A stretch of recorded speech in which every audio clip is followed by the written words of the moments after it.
All right, great day, Gadfly subscribers and those tuning in to the Gadfly live stream. This is Carlos. I want to thank you for tuning in to this public live stream.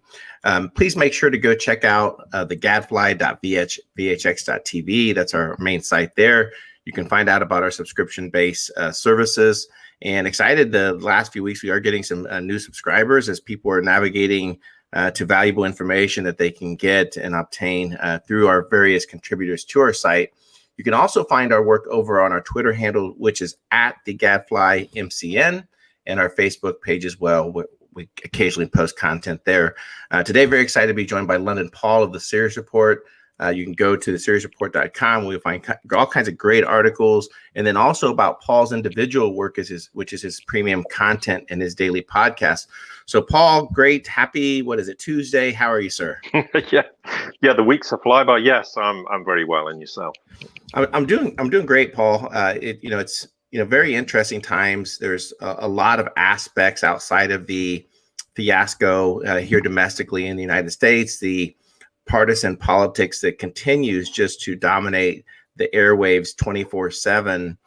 And in part because, Paul, I think it's very important right now to take a look at the geopolitical aspects of the realignment, the change that's occurring. And over the weekend, it may have been last week, there was a very interesting public article that was published, and it was published by Vladimir Putin, and it's in regards to the 75th anniversary of World War II. And I know we want to spend some time and really jump into this and break this down for our subscribers and listeners. Yeah, I mean, it's quite long. I mean, there's parts of it which goes on to sort of where he's focusing on the future, but I think there's quite a lot of aspects that are worth mentioning. Historically, it gives insight into the kind of Russian mentality, even to this present day. It will also, maybe it's things people are aware of in historical terms, but given in the West, there's an awful lot of misinformation and trying to, they accuse the Russians of trying to rewrite World War II history. Well, in many ways, they tried to rewrite World War II history to kind of eliminate the major significant role that the Soviet Union then played in defeating Nazism. And he mentions, his own family experiences, and I don't want to discuss that. If people want to read this in, from cover to cover, then they can most certainly do so. But there are a lot of points I think worth discussing. And he sort of then reflects upon, well, what would today's generations do? And he picks examples of doctors, nurses, and what they do currently in sort of what he called red zone situations. And then there's, he's got servicemen who are fighting terrorism in the North Caucasus, and then obviously in Syria. And then he mentions how the Russian people, and they are very patriotic, and they have a real love for their own country in ways that isn't what I would call patriotism as Americans have. It's very, very different.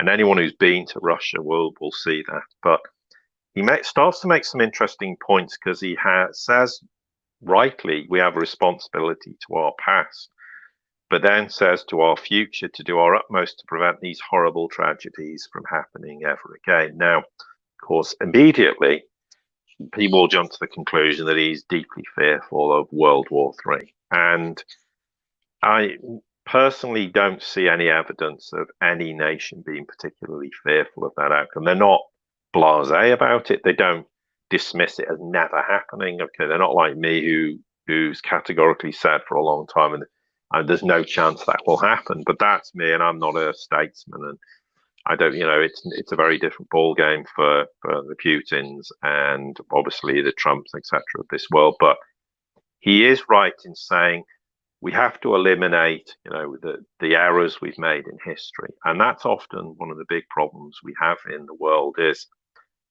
history is often we see many examples where mistakes were made, and for some strange reason, we have this habit of repeating them in the future and then wondering why we repeated them. And then we keep doing this throughout history, and which is why quite often we have these cycles in history. And there is some precedent to say that the 1920s and 30s is playing out again, which is what I think sometimes focuses people's view that, another great war is imminent. Well, there won't be a great war, because if it is, there'll be no one left to write the history books with regarding the outcome of, or the inevitable outcome of that. So he said he wanted to write this article about World War One and World War Two, and he made this, or circles, sort of presented this idea to a number of world leaders, and they had a summit at CIS leaders the end of last year, and they talked about it. And he wanted to talk about this challenging pre-war era where he kind of feels some of the history is lost, some of the history is not known. And of course, as soon as he said that, there's Europe and parts of the world got very upset about it. But he thinks that we're at a time when we need to revisit the lessons of the past. And of course, he said there was a lot of emotional outbursts and all these people with their insecurities and accusations. And of course, as he rightly said, there were politicians who at that time were claiming Russia was trying to rewrite history. But as he rightly points out, they couldn't rebuff a single fact or any argument that he produced, because, of course, all those arguments and facts are present in documents that you can find in Russian and also foreign archives. And we know from our perspective, and I'm not trying to plug this, but for us, obviously, we're writing this ebook and we're looking at a lot of historical context, and this is why it's taken us a lot longer to understand things. So there is information is available. It takes time to get hold of that information and to be able to fully understand why what's happened in the past has happened, and why we need to factor that into our thinking as we understand this reset unfolding. And I kind of laughed a little bit to myself, and Lisa did, because we saw this article and went, well, that's kind of our way of thinking as to, there's a lot of lessons in history which have shaped what's happened post-war and through the 21st century and where we are now. But as he said, there's a need to examine all the reasons that caused the World War II and for that matter, even World War One. And, it's important for the whole world to understand this. And I'll stop there because I want you to obviously be part of this discussion as well. No, I appreciate your analysis. I had to go through, and it is a lengthy read and read it twice for the understanding. But I think it's critical in terms of where we are today, looking at things in terms of the relationships that the United States has with Russia, with China, and we are seeing very much an emergence of a pivot, a new paradigm that's occurring. And I think it was very timely that he published this article for us to pause and reflect upon those things, Paul. So I think it's a conversation that needs to be had in terms of the landscape, looking at things internationally, not so much just domestically based here in the United States, or at least for me anyway. Well, yes, no, absolutely, it is. It's a pivotal shift where U.S. hegemony, the U.S. dollar, the U.S. kind of exceptionalism that it's had since really World War II is disappearing. Now, it doesn't mean the U.S. can't be a great nation amongst equals, but it has to just be that. And there is a shift, and it's not this idea which a lot of people think is that Russia and China are going to be the new sheriffs in town, and they're going to have Chinese and Russian hegemony or anything like that. They know full well that's a fool's errand, and they're never going to do that. But I think what's important is with what Putin said is he brings some of these historical facts, and there's people who are listening who'll understand this, and there might be people who don't because they haven't studied this. So it's worth reiterating some very obvious facts where he said, well, the root cause of World War II really stemmed from decisions made after World War I, and he's absolutely right, because one of the principal reasons for World War II was the Treaty of Versailles. And really it punished Germany in a way which was rife for what followed between 1918 and 1939 and through World War II, because effectively I mean, they were to be brought to their knees and had to pay these enormous reparations to Western allies that completely destroyed the German economy. And as Putin rightly points out, there was a French marshal who was the supreme Allied commander. He said when the Versailles Treaty was implemented, that this is not peace, it's an armistice for 20 years. Well, my goodness, he was absolutely spot on, because 20 years later, of course, World War II happened. I think Putin makes an interesting thing where he said, because of this complete humiliation of Germany, it became this sort of what he termed the sort of fertile ground for this radical sentiments in Germany. And of course, he's rightly correct that the Nazis played on this, and they built this propaganda because they said, we'll deliver Germany from the ashes of the Versailles Treaty, and we're going to restore it to its former power, which really effectively started to sow the seeds of pushing Germany into World War II. And I think the reason it's worth mentioning this is it shows how extremism can ferment views in people. And that was his point. He's not saying, well, it's going to create World War III, but he's saying this kind of extremism, well, whatever side of the equation, this is once again all this illusionary paradigm of left and right, but anything like that can lead to very damaging consequences for nations. And I think that is equally applicable now. And we are seeing, for me anyway, I mean, quite a lot. I mean, it's fine to be patriotic and to love your country, but nationalism can become a little bit too extreme, and that in itself can be a problem. And he's warning of that. He's not necessarily suggesting it's a major problem now, but where history repeats itself, that's a concern. And he does make, of course, the correct assertion, which a lot of people in the West don't know, is that really the UK and the US directly and indirectly contributed to this, because they invested enormous amounts of money in German factories and plants manufacturing military products, and they effectively built the German Nazi Empire on Western money. And there's a Guardian article, I think from 2004, that implicates Bush senior as being one of the players in funding the Nazis prior to World War II and during it. So it implies, again, a grave error of judgment. Now, okay, we can say there's nefarious reasons for what happened, but Putin will take the stance, look, let's just not try and antagonize people even more. But, he's basically alluding to the fact, once again, if nations make these erroneous decisions, there's going to be serious consequences in the future. And of course, we've seen that even in the last, 20 years or so, this whole war on terror nonsense, where the US has been backing, at best, militants and at worst, jihadists in places like Syria. And you can see the cause and effect of what that has done to a nation like Syria. So he's right in, of course, highlighting these things. And of course, he's saying, and another example is, if we're going to make decisions in the future, we have to make decisions that work for the world. So, and he's right, after World War I, they made this so-called League of Nations, which eventually became the United Nations. But because it was dominated by France and the UK after, victory in inverted commas after World War I, it achieved nothing.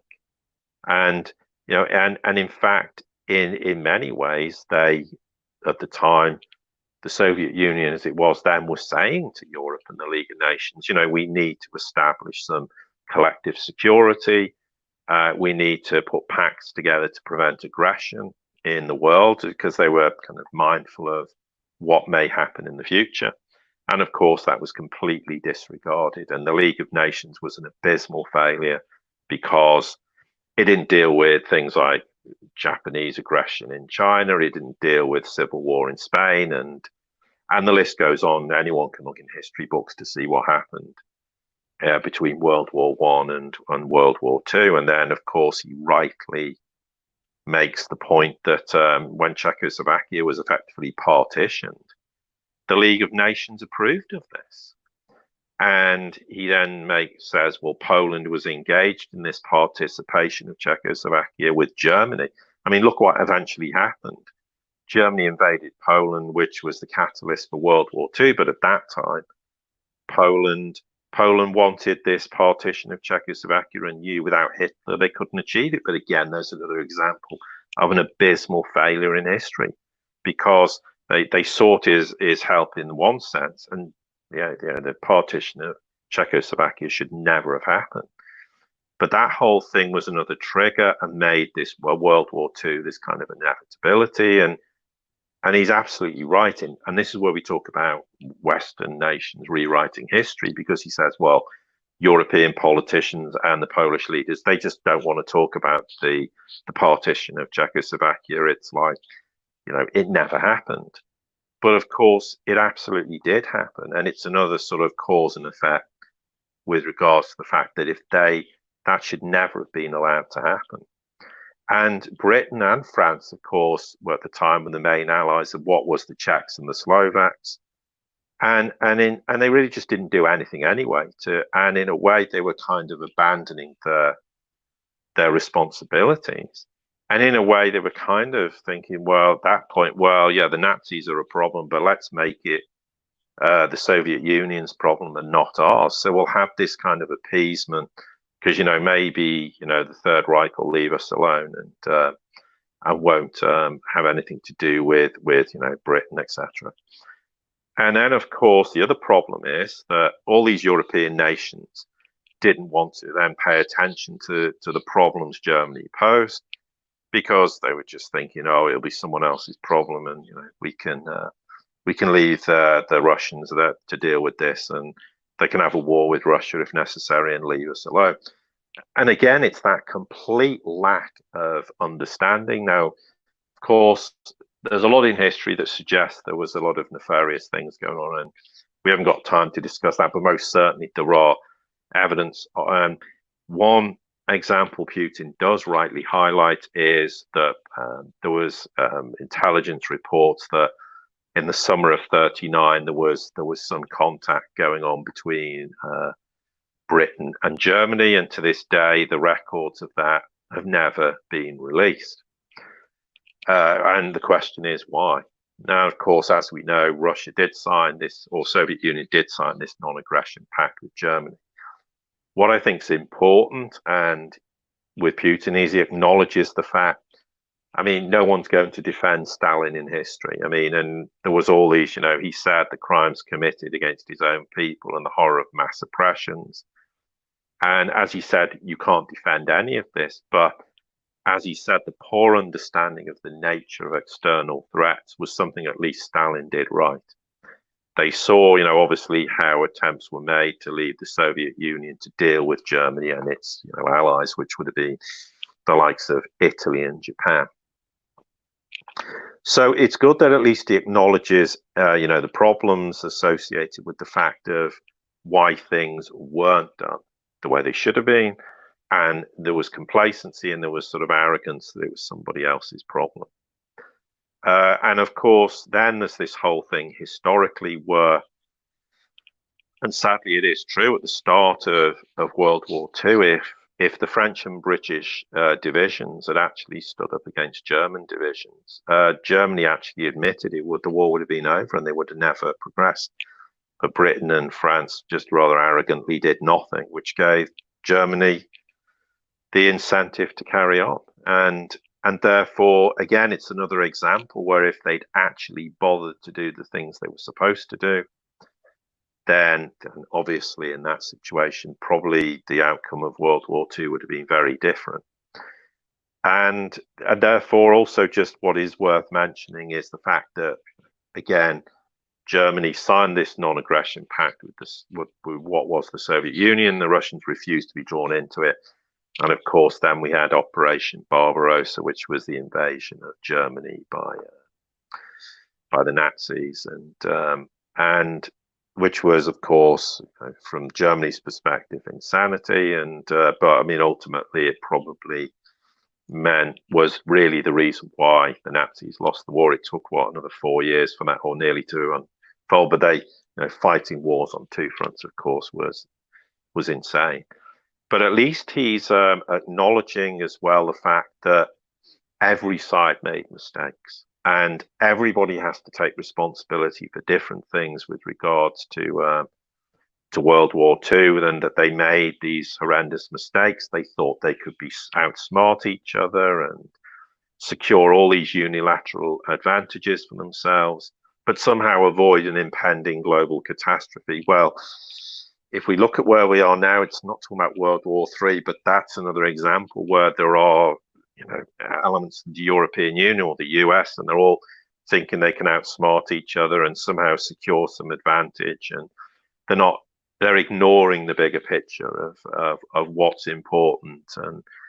And now really isn't, as he said, the time for everyone to judge. We're not going to judge in history what went wrong, but we need to have some open and trust-based dialogue, meaning we need to get major powers in the world together to go, look, whatever's happened in history's happened, but we need to be looking at in a very sort of unbiased manner, what can we do to not repeat the mistakes we committed previously and put some peaceful and successful development going forward.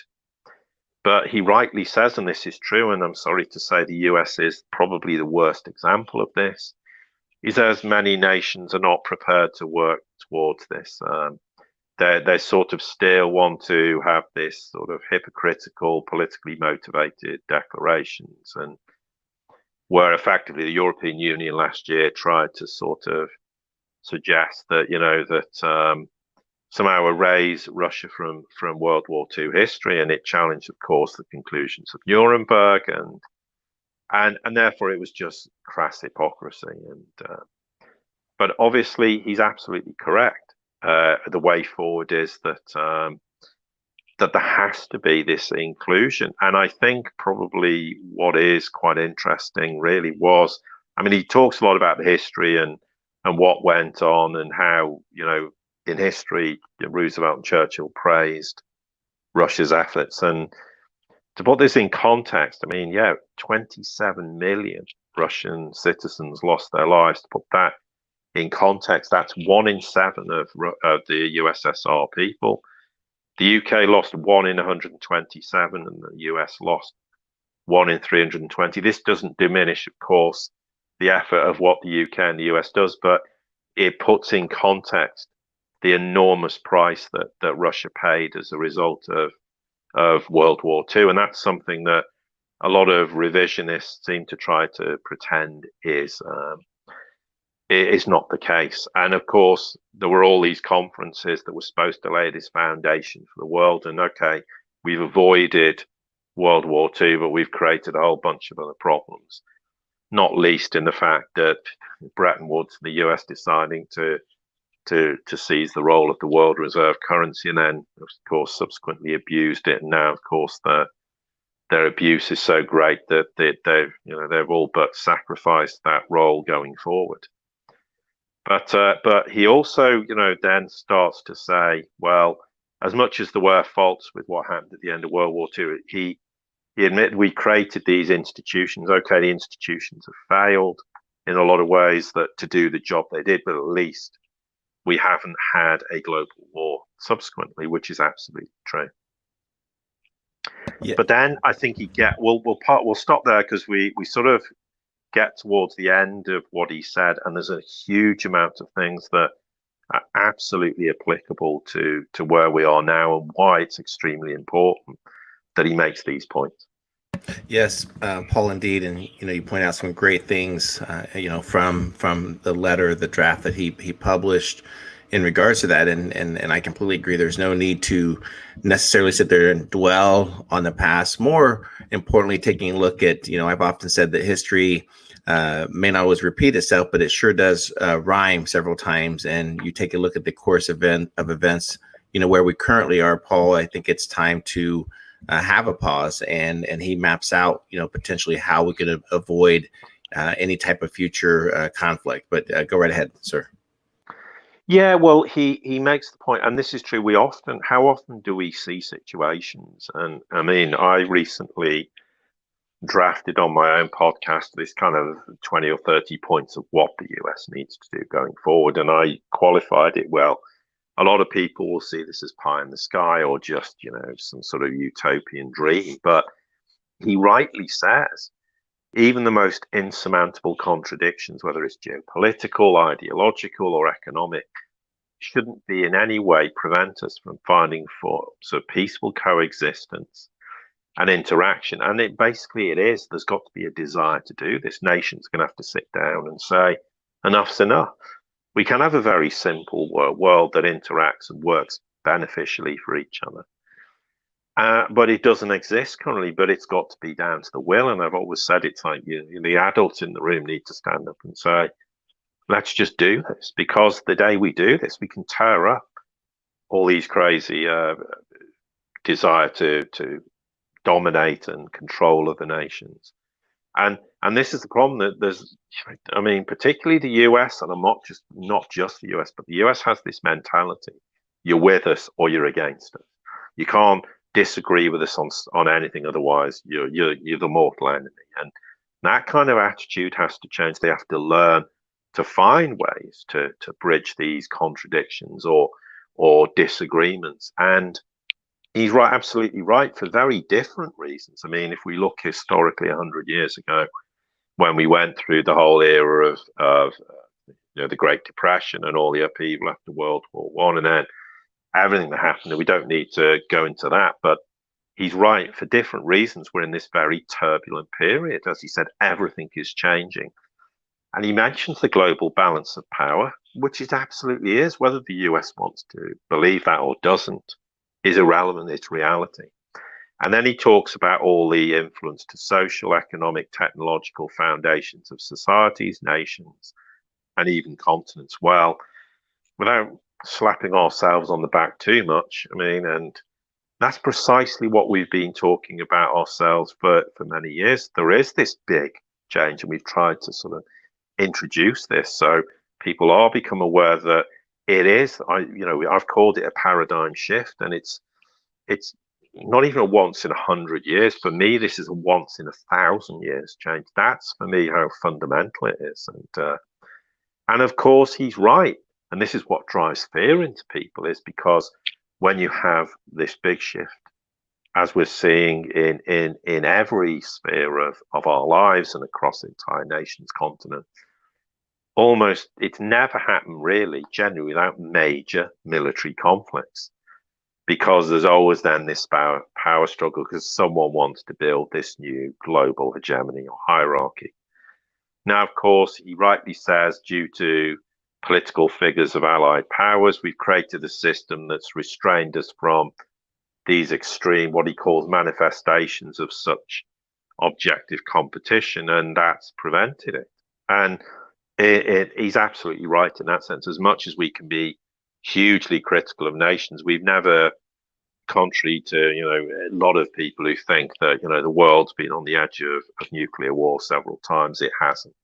In reality, people can argue that the Cuban Missile Crisis was close, but it wasn't that close.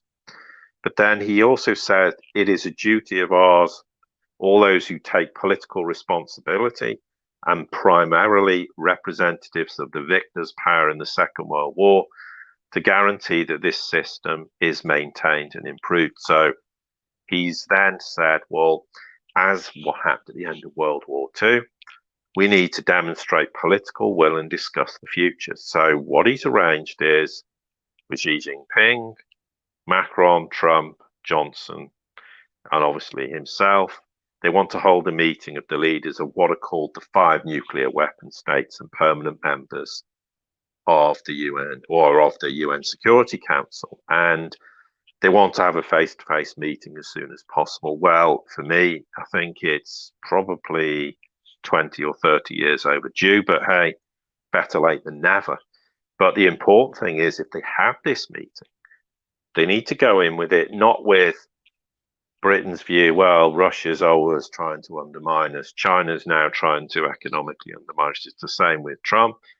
Macron, maybe a bit more flexible. Xi Jinping is not going to need to be sold on this, because you can guarantee if Putin said, let's do this, Xi Jinping's rubber stamped it before he even mentioned it to anyone else, such as, contrary to a lot of people in the West. China and Russia, when it comes to international development, are joined at the hip, and they do everything in coordination with each other. So the question is, okay, what from his point of view, because we won't speak for others, but what do they want to achieve? And he said, obviously, we need to develop collective principles in world affairs and to talk about, okay, how do we preserve peace? How do we strengthen global and regional security? Arms control, but here you go. We've said this more times than I care to remember. Joint efforts in countering terrorism, extremism, and other major challenges and threats. And that's the point. Let's stop waging wars with each other or threatening to, whether it's economic or whatever it might be. If there's a global threat, just as an example, the Chinese, the Russians, the French, the British, and the Americans, of course, all get together and go, right, we're going to eliminate this and we'll deal with it. And if you have a collective responsibility, that threat will be gone in a matter of days or weeks, not 20 years plus going on in wherever it might be, for example, Afghanistan, or what's going on, obviously, in Syria. Because we know the reason it's taking so long is because, very sadly, Western powers are doing everything to thwart any progress and resolution, and principally because the US is on a permanent war footing because its economy is dictated as. So there's a big sea change that's going to have to happen. And of course, as well as those challenges, there's the whole global economy. They need to overcome, he says, the economic crisis that he says is caused by the coronavirus. Okay, we'll agree to disagree on that, but that's a small point. It's still a crisis, whether the coronavirus is the accelerant but I think that's just the perception that, let's not rock the boat too much and say it was just an accelerant. And therefore, he says, we need to work together as real partners and deal with things like the pandemic. Okay, people can have their view on this. I think we should now have got past the point where we think this is just some gigantic scam or hoax. Because if you think that, why would China, Russia, and Iran take part in something which is of zero benefit to them, could have caused enormous damage to them? Why would they do this? The simple answer is there's zero reason for them to do it. So, of course, he's kind of framing things in the context of the coronavirus, and he's saying, okay, we need some challenge. We've got these global economic problems coming up.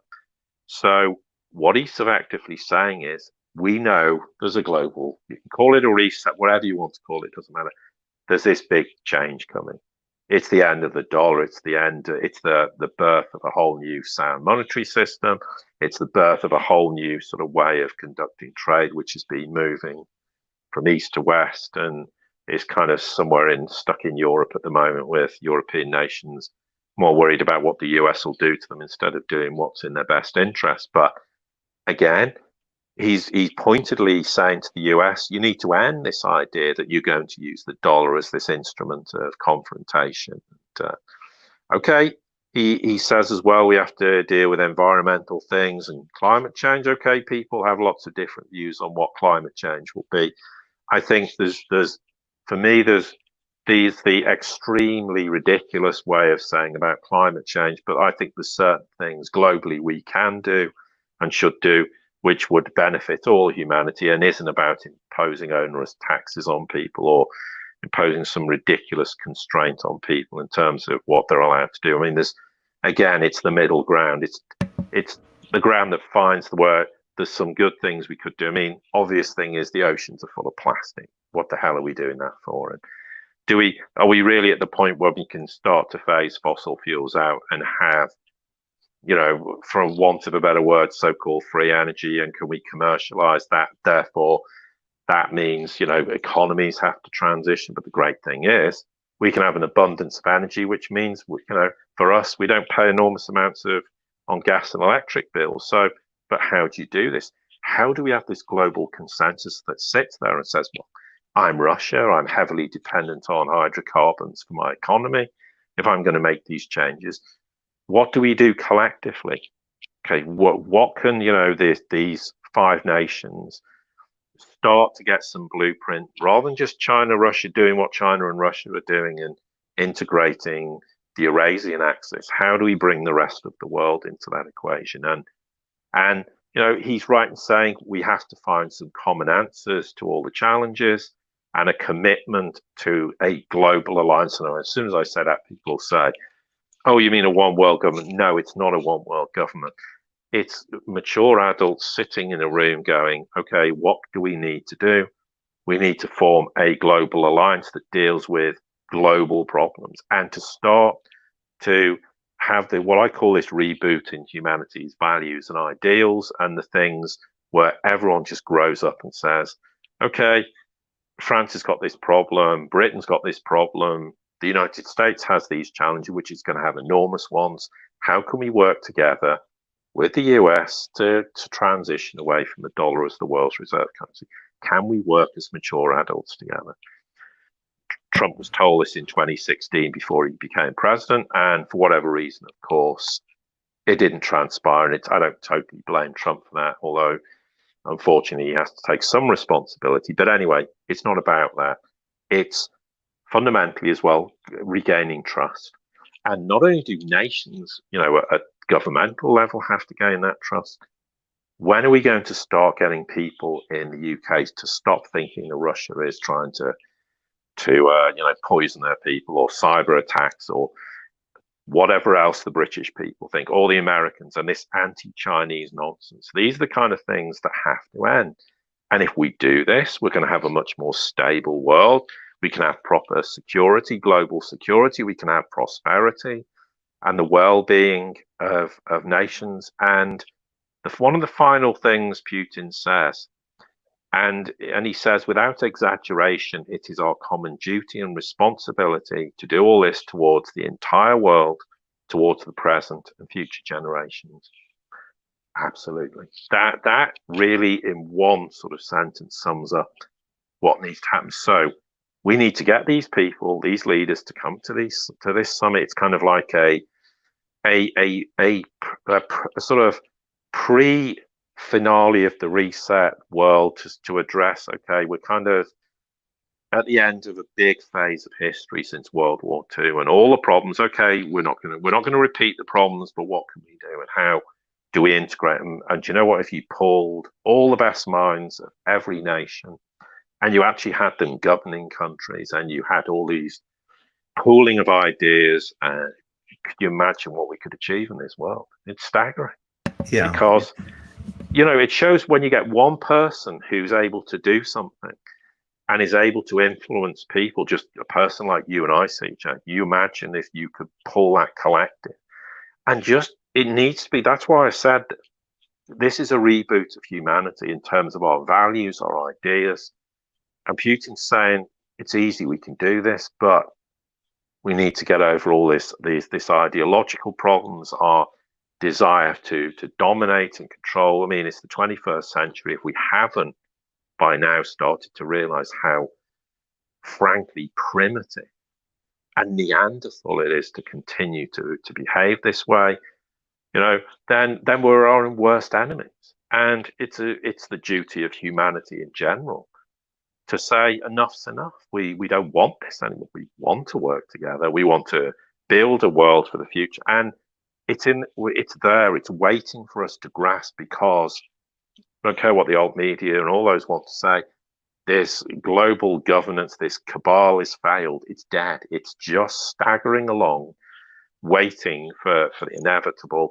And really, it's time for this initiative to be the thing that we grab, this once in 1,000 years opportunity, and change everything forever. And what I've called this glass ceiling, we're at the point where all we need to do is look upwards, punch a hole through it. And history will remember, 2020 or around this time. In 1,000 years, they'll go, that's when humanity changed. And that's how important it is we do this. Yeah, absolutely. Made lots of great points there, Paul. I agree that in terms of, globally, there's lots of areas that common areas to work together for the good of humanity. And that doesn't mean that doesn't compromise national sovereignty. The people to be reflective. It's not a. Now, unfortunately, there's been so much misinformation in regards to what people perceive as globalization. That in part, what we're talking about is helping to people, educate people on potentially what that may look like. But to me, that Putin putting out this article is what a true statesman looks like. Putting forth an effort to resolve some of these matters, Paul. It's just so important right now for all of us to get these world leaders together to map this out and to work through the current challenging times that we're currently in globally. Yes, and the point is really, I mean, there are challenges for every nation in a significant way. Let's not underestimate, but the US has the biggest challenges. And as you titled it, and we said before, for me, this is an olive branch to the US saying, look, we don't care what you did in the past. We can have all the disagreements. We're fundamentally greatly angered by your behavior here, there, and everywhere, and what you've done. But you know what? It's time to move on. If we want to resolve this, and we want you to be part of it, this is the olive branch. Come and join us. If you don't, we're going to push you in the long grass, and you're going to have years of really horrendous problems in trying to tackle this enormous change in the whole way of life for Americans, because once the dollar goes as the world's reserve currency, it will. But there needs to be a building of trust. And do you know what? If you could trust the US, then China and Russia would go. Well, China particularly can say, okay, you want to rebuild the nation? All right, well, let's find a way to rebuild your nation and rebuild the infrastructure. Let's start to maximize what the US can potentially offer the world. And let's find win-win ways that you benefit and we all benefit. So it's a collective beneficial way of driving all global economies and making sure that we improve the quality of people's lives and their health and well-being and prosperity. And prosperity isn't money. Prosperity is far more important than the fixation of money. So, and it is, you're absolutely right.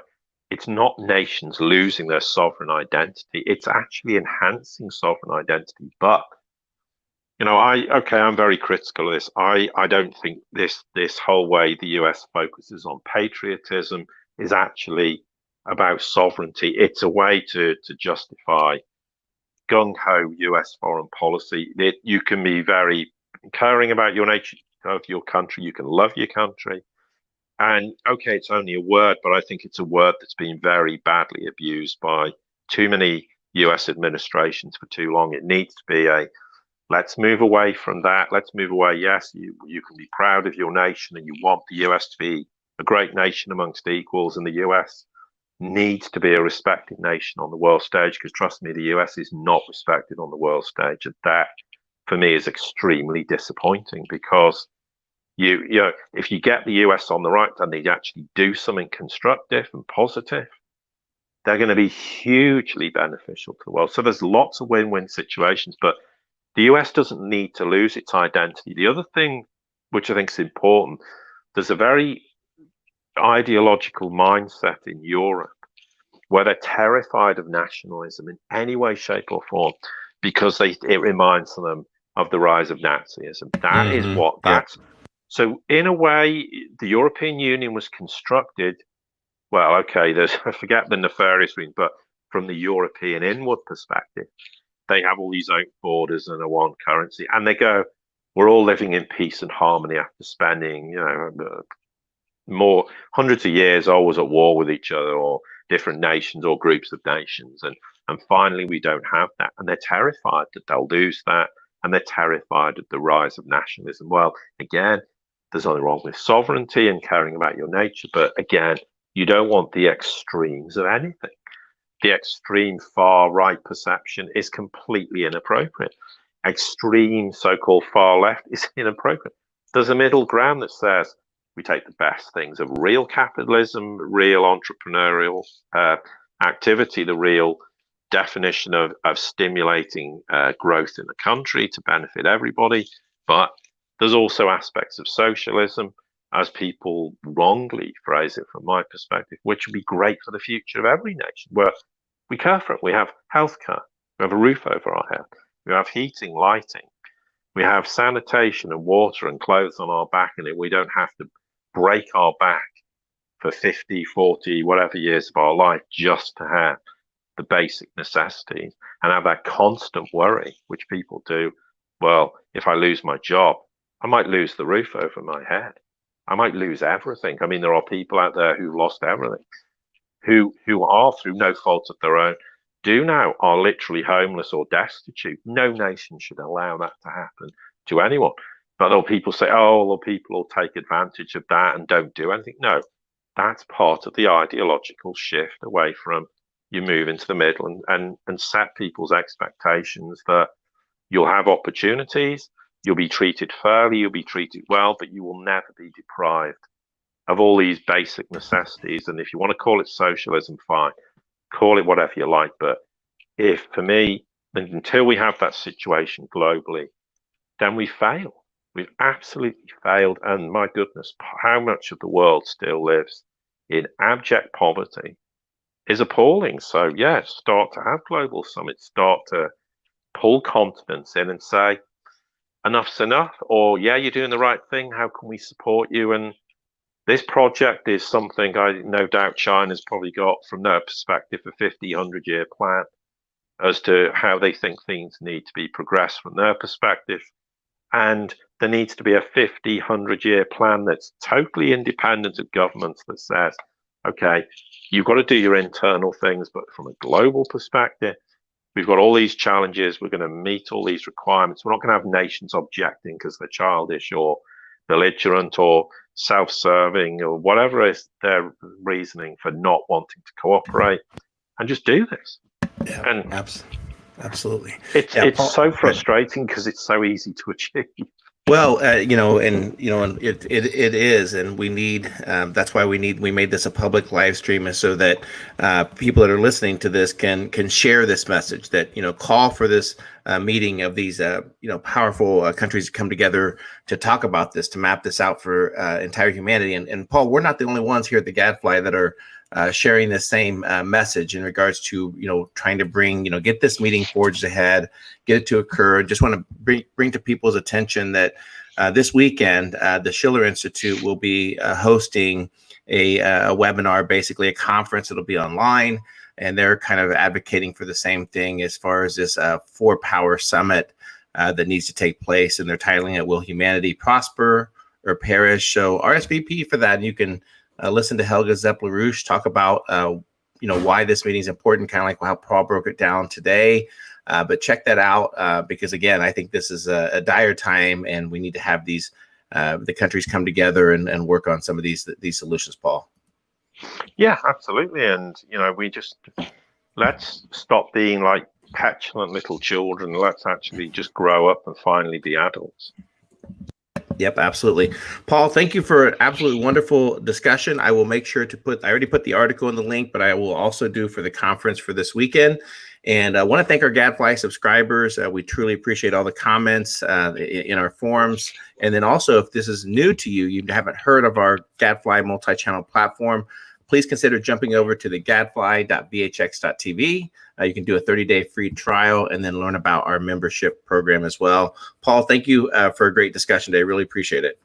Oh, a pleasure. And to everyone listening, we hope you obviously enjoy it. And to our subscribers, of course, we thank you for all your support.